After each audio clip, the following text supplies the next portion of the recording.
예, 안녕하십니까. 소개받은 전준모입니다.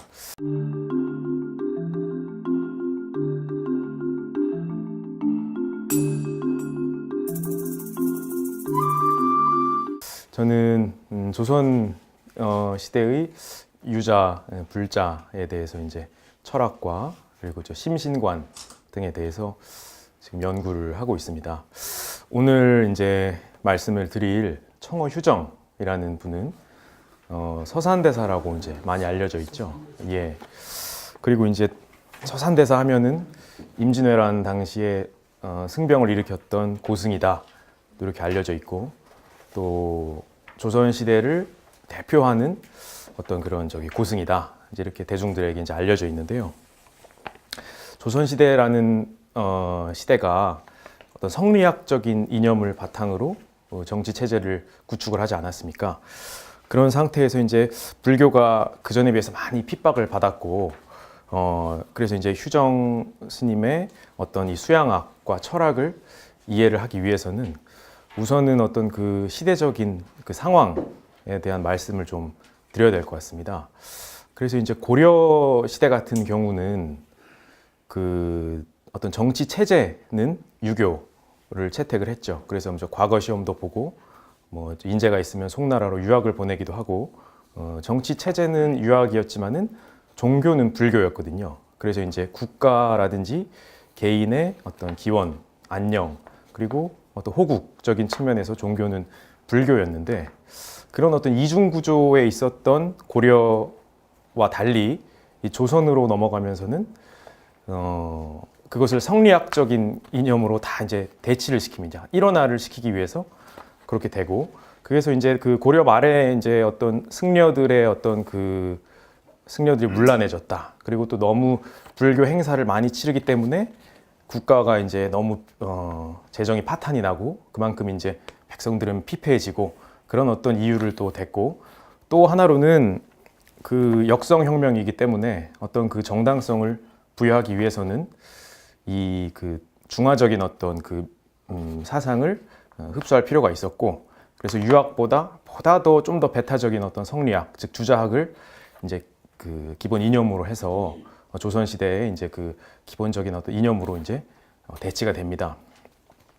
그때 이제 조선을 어떤 그 이론적으로 국민 교화를 성리학적인 윤리 규범으로 일원화시키고자 했던 것이 이제 삼봉 정도전이라고 이제 널리 알려져 있죠.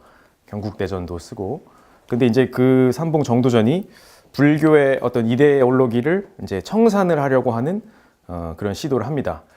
과거에도 그 고려 시대에도 불교의 어떤 그 폐해에 대해서 지적을 하는 사람들은 꽤 있었습니다. 그래서 그 고려의 성리학을 들여온 안향이라는 분은 예를 들어서 이제 나라에 충성을 하고, 그 부모님께 효도를 하고, 뭐 이제 친구 사이에서는 신의로 대하고 해야 되는데, 불교는 좀 그런 게 없다, 뭔가 좀 비윤리적인 것 같다, 출가하고 그러니까 그런 비판도 했고, 정몽주 같은 경우는 우리의 어떤 일상 생활이 어떤 음식을 먹고 또 이제 남녀 관계가 있고 그런 것들이 자연스러운데, 불교는 뭐 출가를 해서 저기 산에 들어가서 뭐 남녀 관계도 안 하고, 또 이제 뭐 풀뿌리나 이제 뭐 먹고 뭐 그런 어떤 초목 속에서 이제 생활을 하고, 그런 게 너무 부자연스러운 것 같다라는 비판을 하긴 했습니다.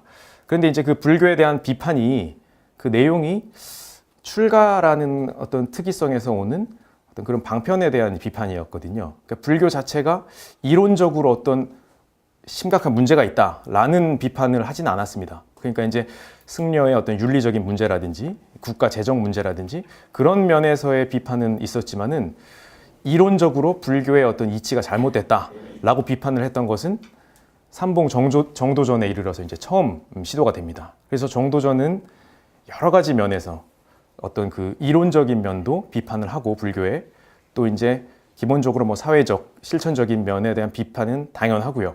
그렇게 이제 불교를 전방위적으로 공격을 해서 그걸 통해서 어떤 유교의 성리학적인 이념을 조선에 이제 이식을 시키려고 노력을 했었죠. 그런데 이제 그 시기에 불교를 이제 거기서부터 지키기 위해서 하머득통 스님이라는 분이 현정론이라는 책을 짓습니다. 이 현정론이라는 책은 현정, 바른 것을 드러낸다라고 해서 그 정도전의 그런 비판들이 잘못됐다. 불교는 정도전이 그렇게 당신이 그렇게 얘기한 것처럼 불교는 그런 종교가 아니다라는 걸 이제 논리를 펼칩니다. 그래서 예를 들어서 유교에서 오상이라고 하면은 인의예지 신을 얘기를 하는데 불교에서도 불음주, 불살생, 그리고 뭐 도적질도 하지 않고 또 어떤 음란한 행위도 하지 않고 망언도 일삼지 않고 그런 것들이 다 유교의 오상에 대치될 수 있는 그런 논리들이 충분히 존재한다라는 주장을 하고, 그리고 이제 또 비판을 하는 것이 유교에서는 상벌을 통해서 백성들을 교화를 하는데 그렇게 된다면은 어떤 선한 행위를 해도 그것이 상을 받기 위해서 하는 행동이고 악한 행위를 안 하는 것도 벌을 피하기 위해서 하는 행동이다. 그런데 불교에서는 인과법을 가르치기 때문에 지금 내가 잘 살든지 못 사는 것은 과거에 내가 어떤 나의 종자에 의해서 발현이 된 것이고 지금 내가 하는 행동에 따라서 그게 선한 행위든 악한 행위든 그것이 나중에 화복을 미칠 것이기 때문에 백성들에게 인과법을 그렇게 가르치는 것이 보다 본질적인 교화가 된다라는 식으로 비판을 합니다. 그런데 그 어떤 논리 전개와 이런 것들을 종합적으로 살펴보면은 정도전이 매우 어떤 공격적으로 불교를 비판했던 것에 반해서 득통 기화의 어떤 그 논리는 다소 방어적이다. 그러니까 이제 반대로 역공을 해서 유교를 초토화시킬 수 있는 논리를 제공했다기보다는 그런 유교의 공격에 수비적으로 방어를 하는데 극복한 인상을 준다라는 것입니다. 그래서 어쨌든 득통 스님이 그런 어떤 불교에 대한 방어의 논리를 제시를 하고 그 당시의 시기는 태조 이성계 같은 경우는 어쨌든 그 조선을 개국했기 때문에 유교를 들여오긴 했습니다. 그런데 이제 무학대사와의 친분도 있고 그렇기 때문에 또 개인적으로는 불교를 아주 좋아했던 분이에요. 그런데 이제 태종에 이르러서는 이제 태종은 아주 이제 그 조선의 어떤 기반을 닦았다고 평가받지 않습니까? 그때 이르러서는 본격적으로 이제 배부를 정책적으로도 실시를 합니다.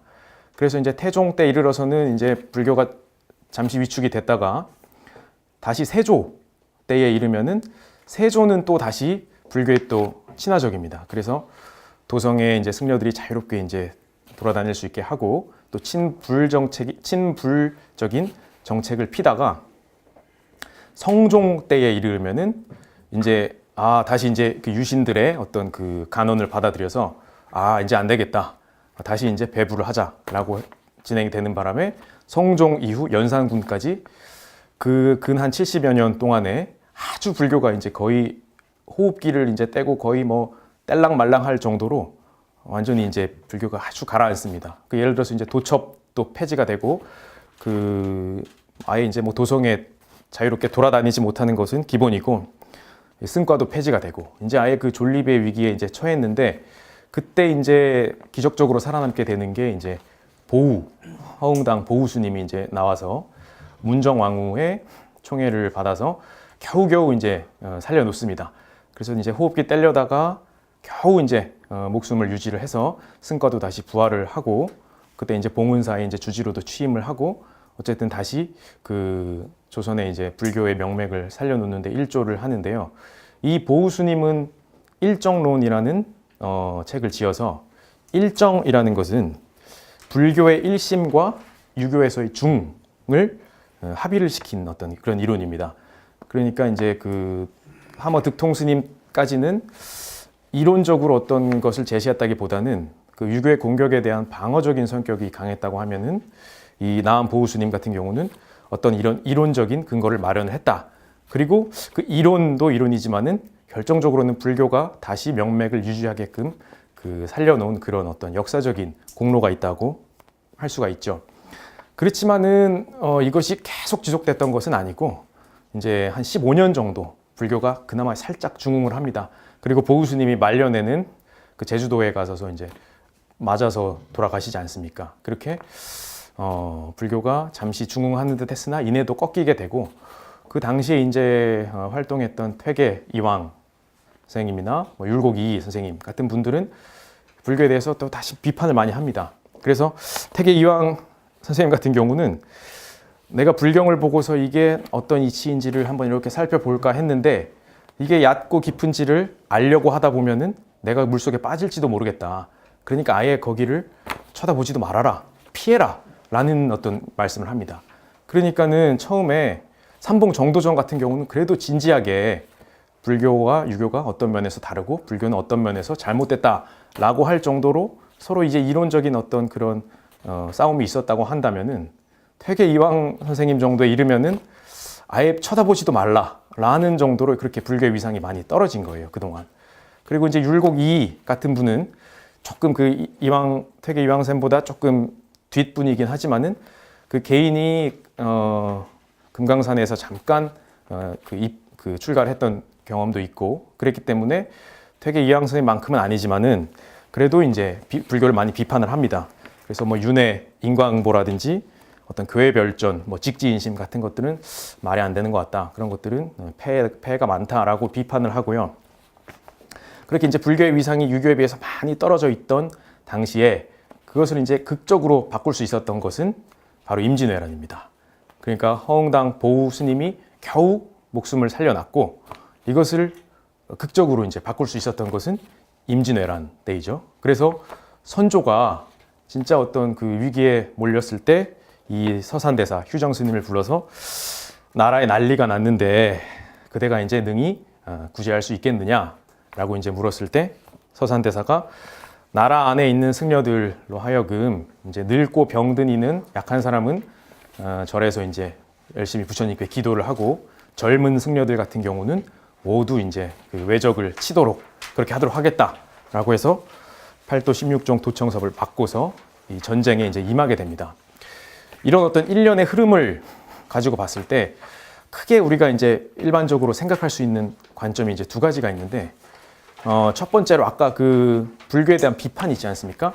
불교는 이렇게 출가하고 인의예지 그 충효 같은 것들을 버리고 출가를 하고 뭔가 인륜을 멸하는 듯하고, 그런 좀 너무 현실을 도피하는 게 아닌가라는 첫 번째 질문과, 두 번째로 휴정 스님이 전쟁에 나서서 승병을 이끌고 지휘하셨다는 점. 그러면은 아니 불살생 개가 있는데 그렇게 죽일 수 있는가? 아무리 적이라 그래도 적이 와서 내 목을 치려고 하면 그냥 목을 쳐라라고 해야 되지 않나?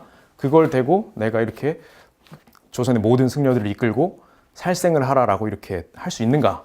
라는 그 두 가지 관점이 좀 중요하다고 생각이 됩니다. 그래서 오늘 이제 제가 또 앞으로 말씀드릴 내용은 이 수양론과 관련해서 그 두 가지 관점을 조금 짚어보는 쪽으로 진행을 해보면 어떨까 생각을 합니다. 그 휴정 스님이 지었던 어떤 책들이 여러 가지가 있는데, 가장 대표적인 것이 이제 선가귀감이라고 하죠. 선의 가르침 중에서 요점이 될 만한 것들을 모아서 선가귀감을 지었고요. 그런데 그 선가귀감을 지으면서 희한하게도 도가귀감, 유가귀감도 짓습니다. 그러니까 서산대사가 선의 선사인데도 도교와 유교를 같이 하셨다는 거죠. 이 불교, 도교, 유교를 회통을 했다는 점이 아주 이제 특색이 있는 점인데, 그 한국은 뭐랄까 비빔밥이 유명하지 않습니까? 뭔가 있으면 이렇게 섞는 어떤 민족성이랄까요? 그런 게 좀 있는 것 같습니다. 그래서 이 회통을 하는 그런 전통이 많이 있는데, 뭐 신라 시대 때 원효 스님 하면은 뭐 화쟁 회통의 이제 대가시죠. 그리고 뭐 고려 시대 의천 진울 스님도 마찬가지고, 또 조선에 이르러서도 그 기화 스님 그리고 이 휴정 스님에 이르기까지 어떤 이 회통적인 그 특색이 많이 보입니다. 그래서 이 회통적인 것에 중심을 맞춰서 한번 이제 그 알아보도록 할 텐데요. 먼저 그 선가귀감과 유가귀감과 도가귀감의 가장 첫머리에 등장하는 구절들을 한번 살펴보겠습니다. 우선은 선가귀감에서 이제 가장 처음 나오는 게 유일물어차 해서 일물이 있다.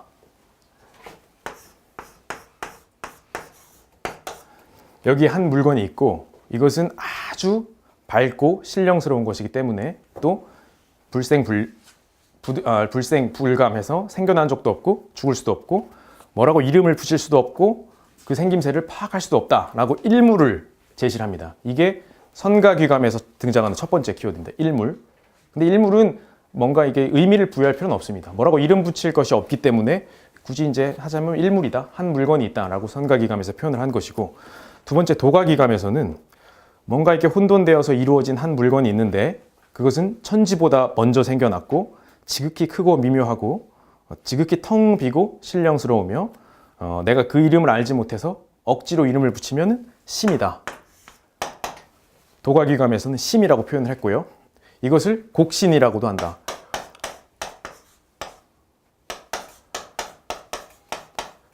도가에서 표현을 할 때는 곡신이라고 해서 계곡곡의 이제 정신 신자라서 뭔가 곡하면은 텅 비고 신령스럽다 이런 의미를 함축하고 있습니다. 그래서 도가귀감에서는 심과 곡신이라는 키워드로 시작을 하고 있고, 유가귀감에서의 첫 번째 문장은 공자가 하늘이 무슨 말을 하던가 라고 했고, 동중서는 도의 큰 근원이 하늘에서 나왔다고 했으며, 채침은 하늘이 말하는 것은 그 마음에 유래한 바를 공경합니다 라고 했다. 이것은 주무수기의 이른바 무국이면서 태극이라고 한 말이다. 무국과 태극이라는 키워드가 등장을 합니다. 자, 이렇게 보시면은 선가귀감, 유가귀감, 도가귀감에서 가장 첫 스타트가 되는 키워드들이 선가귀감의 일물, 그 다음에 도가귀감의 심과 곡신, 유가귀감의 무국과 태극이라는 키워드들로 시작을 합니다. 이렇게 휴정 스님이 이런 키워드들을 배치를 해놓고 논지를 전개해 나간 것에는 어떤 의미가 있다고 생각이 되는데요. 일물이라고 하고 심이라고 하고 태극이라고 하고 이런 키워드들이 우리가 가리키는 바는 이제 뭐 그것을 뭐라고 이름 짓기는 사실 좀 힘들긴 한데, 굳이 이름을 붙여봐서 이제 절대라고 한번 이름을 붙여보겠습니다. 절대계라고 이름을 붙여볼게요. 절대계라고 하면은 뭐 불교는 무상이고 무상무와 곤대 절대라고 할 만한 게 있을 수 있는가라고 하는데 그 얘기는 조금 뒤로 미루고, 일단 절대계, 우리가 어떤 근본이 되는 세계, 근원적인 자리라고 이제 표현을 할 수 있겠죠. 그 불교적으로 표현을 하면은 일심이라고도 할 수 있겠고, 예. 그리고 이제 유교적으로 얘기를 하면은 성에 해당되는 얘기라고 할 수 있겠습니다. 그러면 이 절대계와 반대가 되는 어떠한 세계가 있을 수 있겠죠. 그거를 표현을 할 때 현상계라고 한번 표현을 해보겠습니다. 자, 그럼 선가귀감에서 그 다음에 나오는 문장이 뭐냐면은, 배우는 자는 먼저 진실한 말씀의 가르침을 따라서 불변과 수연의 두 가지 뜻. 불변과 수연. 수연이라는 것은 인연에 따라서 변화한다라는 뜻이거든요. 인연에 따라서 변화한다. 그러므로 지금 이 절대와 현상이라는 이 배치에서 본다면은 불변이라는 말은 요 절대에 포함된다고 볼 수 있겠고, 수연이라는 말, 인연에 따라 변화한다라는 것은 이 현상계에 위치한다고 볼 수가 있겠습니다. 이것이 바로 우리 마음의 본성과 형상, 성과 상이다. 성은 다시 절대계에 배치를 할 수 있겠고, 상은 현상계에 배치를 할 수 있겠습니다. 이 두 가지 형상이라는 것이 있으니 이것을 도노와 점수의 두 가지 관문으로 우리의 수행의 시작과 끝이라는 사실을 명쾌하게 변별해야 된다. 그러면 이 절대계와 현상계 사이에 소위 얘기하는 이제 나라고 하는 존재, 근데 이게 또 나라고 하면은 뭔가 나를 실체시하는 느낌이 있으니까 이 보고 듣고 느끼는 어떠한 존재, 의식이라고 한번 표현을 해보겠습니다. 이 의식이라는 것을 기점으로 해서 절대계와 현상계가 나누어지게 되는데, 여기서 도노와 점수의 두 가지 관문이 중요하다. 그러면 도노라는 것은 무엇인가? 절대계를 볼 수 있는 그런 능력, 힘, 어떤 이 근본적인 자리를, 성품을 파악할 수 있는 그 자리를 이제 도노라고 이제 표현을 합니다. 그럼 반대로 점수는 이러한 도노를 바탕으로 내가 어떤 참 성품의 자리, 뭐 태극이 될 수도 있고 심이라고 할 수도 있고 무언가 한 물건이라고 할 수 있는 그것을 명확하게 본 이후에 그것을 현상 세계에서 잘 구현을 한다. 그럼 잘 구현을 한다는 것은 지혜를 잘 갖추고 자비를 잘 갖춰서 어떤 이타행을 하고 이런 현상 세계에서 내가 어떤 펼쳐나가는 그런 것들을 얘기하겠죠. 그래서 도노와 점수가 중요하다라고 얘기를 합니다. 그래서 이것을 명확하게 변별해야 된다라고 하는 것이고, 그러면은 휴정 스님 같은 경우는 이 도노를 하기 위해서 어떻게 해야 된가? 이 본 자리를 잘 파악하기 위해서 제시하는 것이 이제 참선이죠.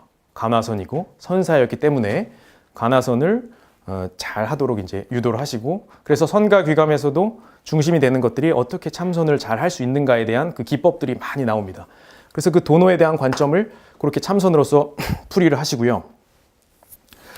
또 선과 귀감에서 나오는 말이 이치는 비록 도노할 수 있으나 사는 도노할 수 없다. 단박에 제거되지 않는다. 다시 여기 이치라고 하는 것도 이제 들어갈 수가 있겠고, 리죠, 리. 현상계에는 이제 사라고도 표현할 수 있겠습니다. 그래서 말씀을 하신 게 이치는 단박에 볼 수 있지만 사는 단박에 제거가 안 된다. 그러니까 내 어떤 참 성품 자리를 보는 것은 뭔가 계기만 되면은 바로 볼 수 있지만은 그것을 기점으로 내가 이 현상 세계에서 펼쳐 나가는 데는 좀 시간이 걸린다. 아주 노력이 필요하다라는 것이죠. 그러니까 어떤 이 절대계에 해당되는 것을 태양으로 비유를 하고 그것을 가리고 있는 것이 이제 구름이라고 할 때, 구름이 사라져서 태양이 비추는 것은 도노 한 번에 될 수 있다. 뭔가 기회만 잘 맞으면, 계기만 잘 맞으면은 도노할 수 있지만은 그 후에 내가 현상 세계에서 펼쳐 나가는 것은 점수를 통해서 끊임없이 해 나가야 된다라는 말씀을 이제 하십니다. 이 말씀이 이제 선과 귀감에서 이제 나오는 얘기고, 또 그것을 그럼 선 쪽에서만 얘기를 하는가? 그것이 아니고 유과 귀감에서도 이런 말씀을 계속 하십니다. 그래서 개구라고 했거든요. 개구, 경계하고 두려워한다는 것은 천리를 잘 보존하고 지키는 것이니, 이 그냥 리이기도 하고 천리입니다. 하늘의 뜻. 이 천리를 잘 보존하고 지키는 것이니 마음의 낌새가 아직 발동하기 전에 깨어 있습니다. 깨어 있으면 이제 경을 제가 깨어 있음이라고 보는데요. 이 경을 잘 해야 개구를 통해서 이 천리를 잘 보존을 할 수가 있고, 또 한편으로는 현상계에서는 신독, 홀로 있을 때 이제 삼가야 한다. 그래서 이것은 마음의 낌새가 이미 발동한 뒤에는 이 신독을 통해서 경해야 된다. 잘 깨어 있어야 된다. 그렇기 때문에 이 경이라는 것을 이제 양쪽으로 다 쓰고 계시죠. 절대계 내 마음을 그대로 잘 바라볼 수 있는 데서도 깨어 있어야 하고, 그건 이제 개구라고 표현을 하는 것이고, 내가 현상 세계에서 펼쳐 나갈 때도 신독이라는 토대로 역시 깨어 있음입니다. 그것을 통해서 잘 구현을 시켜야 된다. 즉 선가에서 얘기하는 것뿐만이 아니고 이런 유가의 언어를 통해서도 이렇게 말씀을 하고 계십니다. 또 유각의 기감에서 또 보면은 함양이라고 있습니다. 함양은 마음이 고요할 때의 공부이니, 즉 마음이 고요하다는 것은 이 요동치는 현상계가 아니고 고요한 어떤 절대의 세계죠. 내가 이제 이 현상의 세계가 아니고 이 심의 세계, 무국의 세계, 이 성의 세계에서 고요할 때는 함양을 하는데 마음속에 하나의 주체가 엄숙하게 존재하도록 하는 공부이다 라고 얘기를 합니다. 그리고 이 현상계에서, 즉 마음이 움직일 때 하는 공부는 성찰이라고 표현합니다. 마음이 움직일 때는 성찰을 해야 하니 생각과 감정이 일어나면 즉각 알아차리고 다스려야 한다. 그러니까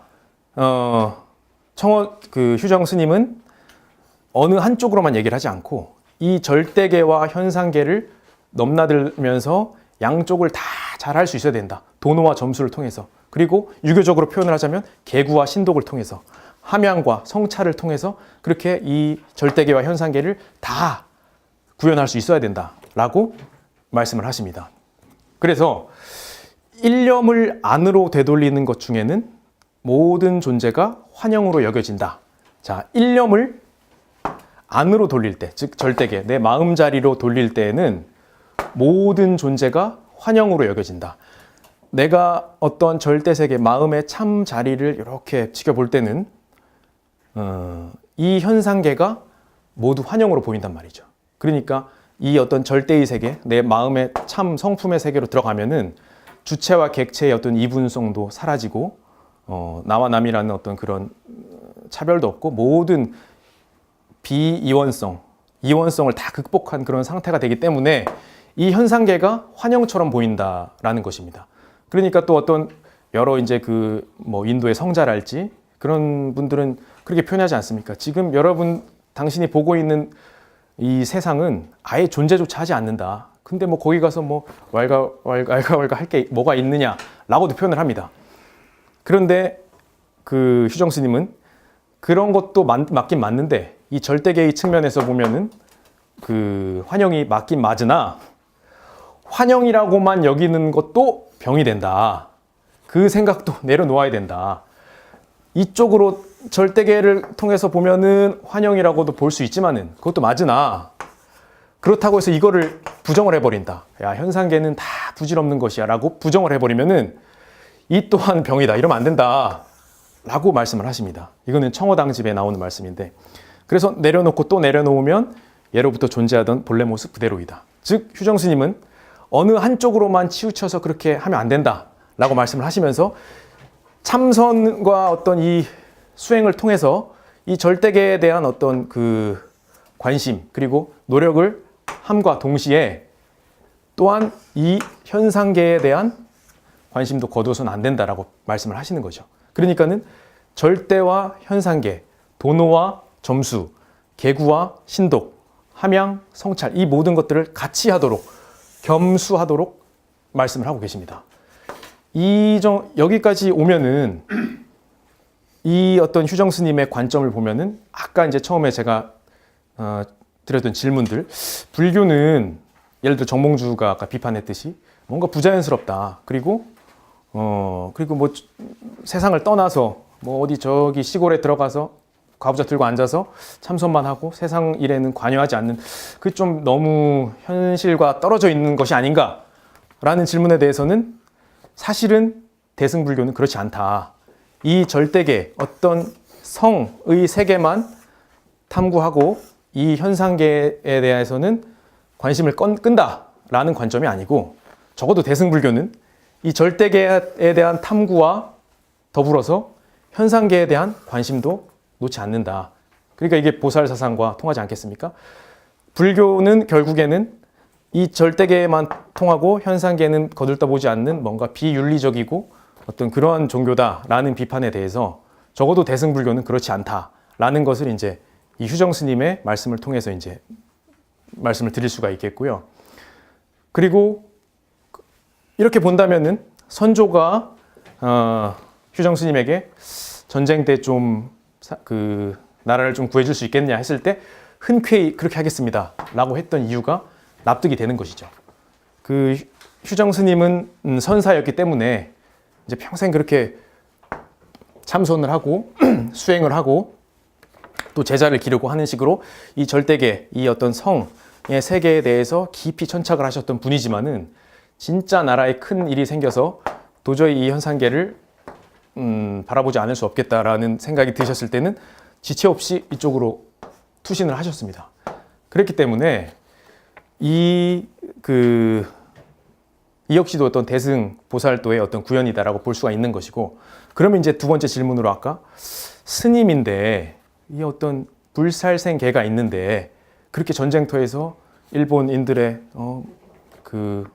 목을 자르고 살생을 저지를 수 있는가라는 것에 대해서도 역시 어떤 대승보살의 정신이 있는 것이죠. 그것을 개정의 사막이라고 해서 개가 아주 중요하지 않습니까? 불교에서는 정혜, 지혜와 자비뿐만이 아니고 이 개를 지키는 것도 아주 중요한데 그 개를 깨면서까지 다른 사람들을 구원하고 남을 돕기를 주저하지 않는 그러한 자세가 이제 대승보살의 정신인데, 그 정신을 휴정 스님은 이렇게 구현하고 계신 거죠. 그러므로 그 당시는 선사이기 때문에 어떤 이 절대의 세계에 대한 천착과 더불어서 조선 어떤 일반 백성들의 어떤 안위와 나라를 위해서 이 현상계에서도 투신을 많이 하셨다.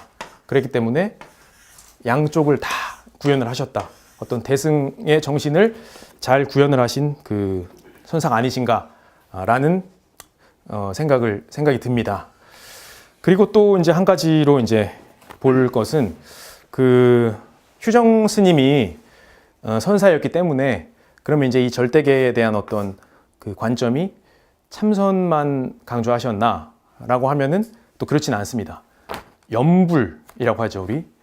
참선은 이제 스스로 이제 내면을 잘 깊이 파고 들어서 내 안에 이제 본성의 자리를 확인해가는 과정이라고 한다면은 염불은 반대로 불보살들, 특히 뭐 아미타불이라든지 불보살들에게 이제 귀의함으로써 극락왕생을 이제 염두에 두는 그런 어떤 가르침이지 않습니까? 그럼 언뜻 생각하기로 참선과 염불이라는 것은 서로 양립하기가 좀 힘들지 않은가. 특히 선사라고 하면은 당연히 참선이고 염불은 좀 뭔가 결이 다른 불교가 아닌가라는 생각을 할 수가 있는데 이 휴정 스님 같은 경우는 염불을 인정을 하셨어요.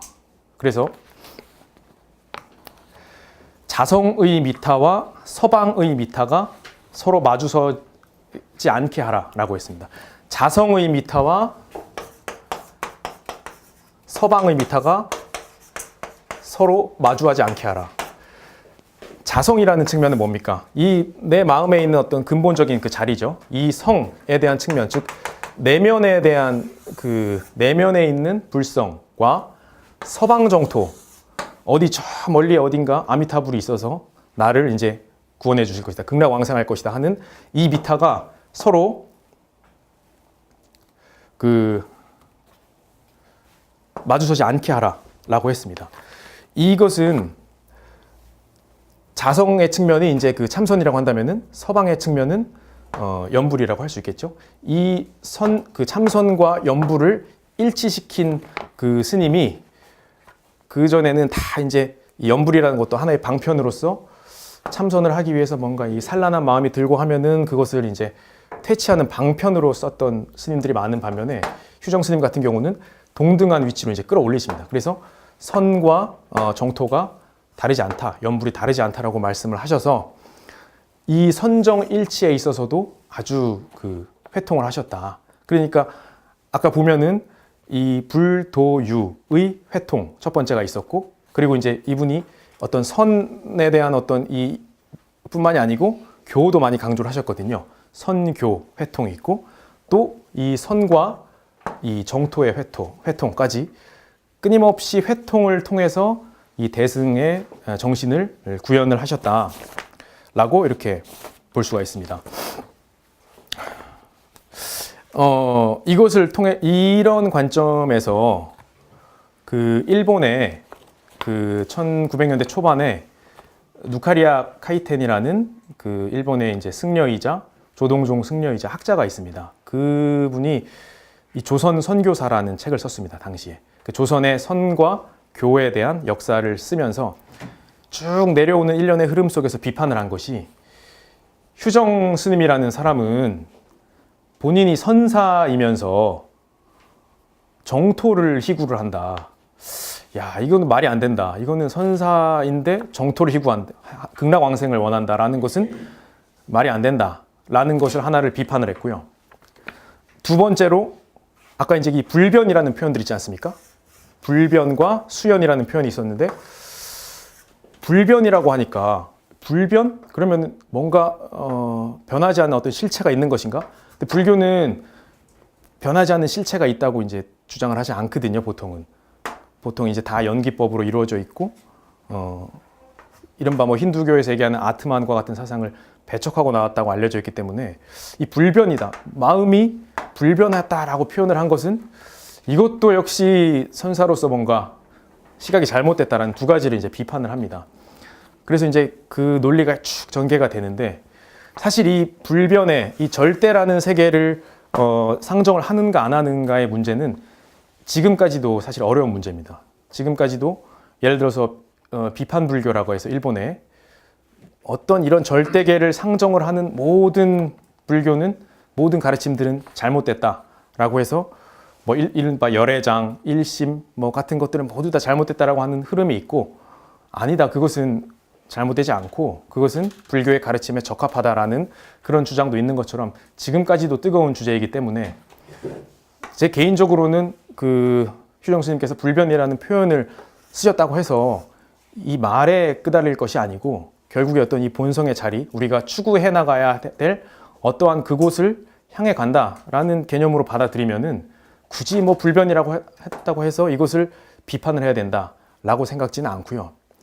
그 다음에 이 자성과 서방, 즉 자성이라고 하면은 쉽게 표현해서 내재라고 표현을 해보겠습니다. 그리고 서방이라고 하면은 초월이라고 표현을 해보겠습니다.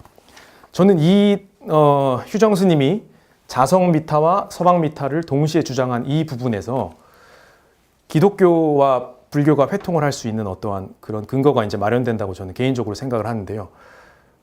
일반적으로 대중들이 생각하는 어떤 이미지에서는 불교는 내재적인 종교다라고 해서 이제 뭔가 이제 마음 자리를 찾고 내 마음에 있는 불성을 찾는다, 이 내재 쪽으로 이제 이미지를 갖고 있고, 기독교 같은 경우는 하나님이 우리를 이제 구원하시고 천국으로 이끄신다는 초월적인 측면이 이제 강조가 되어 있다고 저는 봅니다, 개인적으로. 그런데 이 내재와 초월이 서로 양립할 수 없는 것이라 한다면 평행선을 달릴 수밖에 없지 않습니까?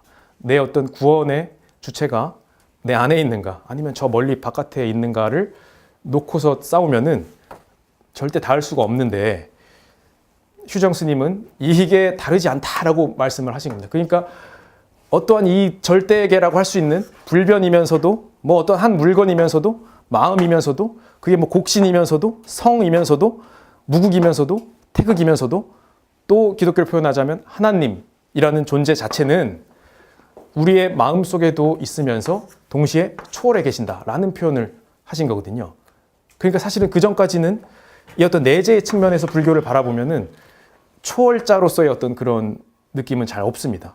내 안에 있는 불성, 내 안에 있는 갖춰진 부처님을 본성을 잘 확인을 하자라는 측면이라면은 오히려 이것을 초월적으로 같이, 이것이 다르지 않다라고 표현을 하심에 의해서 기독교와 만날 수 있는 어떤 하나의 회통할 수 있는 근거가 되지 않는가. 그래서 저는 휴정 스님 당시에 있었던 어떤 그 이론들은 불교, 도교, 유교가 가장 그 당대의 어떤 최신 지견이었지 않겠습니까?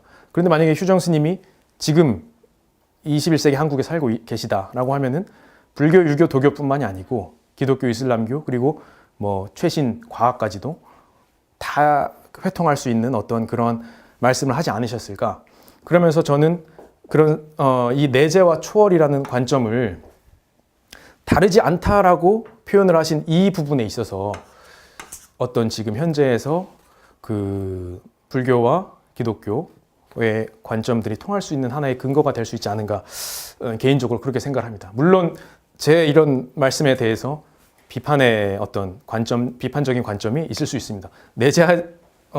한다고 어떻게 하나님이 그 내재한다고 하나님이 우리 마음속에 있다라고 표현을 하는 것과 불교에서 얘기하는 것과는 다르다라고 할 수도 있고, 아예 이제 초월적인 측면을 위주로만 볼 수도 있고, 그것은 뭐 다양한데, 저는 개인적으로는 이것이 다르지 않다라고 볼 수 있고, 그 근거는 이 휴정 스님이 얘기를 하신 이런 말씀 속에서 이제 찾을 수 있다 라고 생각을 합니다. 그래서 뭐 성경에서도 나를 통하지 않고서는 하늘나라로 갈 수 없다라고 하는 그 표현을, 저기 초월자가 어디 계신데 그 나를 통하지 않고서는 하늘나라로 갈 수 없다, 혹은 어떤 당시에 예수님을 통하지 않고서는 하늘나라로 갈 수 없다라고 한 그 표현이 꼭 그렇게 초월자적인 위치로만 볼 것이 아니고, 이 어떤 일물, 심, 곡신, 성, 천리를 통하지 않고서는 하늘나라로 갈 수 없다, 어떤 궁극의 세계로 갈 수 없다라고 표현을 할 수 있지 않은가, 충분히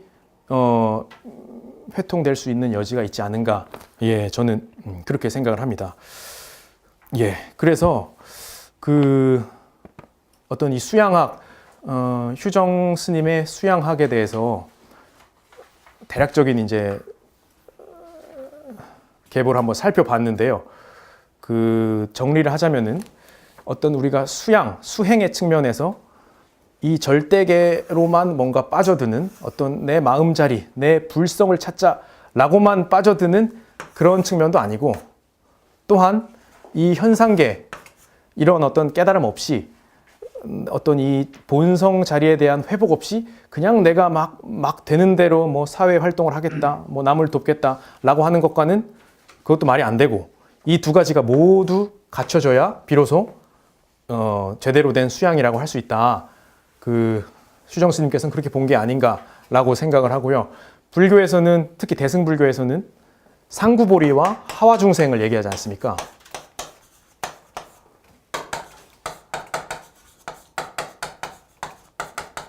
즉 위로는 깨달음을 추구를 하고 아래로는 중생들을 교화한다 라는 이 가르침도 역시 이 절대계와 현상계를 넘나드는 두 가지 측면을 모두 강조하는 것이라고 생각을 합니다. 그런 면에서 이 휴정 스님이 제시하신 어떤 수양학이라고 하면은 어떤 이 회통, 불도유 회통, 그리고 선과 정토의 회통, 교종과 선종의 회통을 통해서 이 대승보살의 정신을 구현하고자 했던 것이 아닌가라는 생각을 합니다. 이상으로 마치겠습니다. 감사합니다.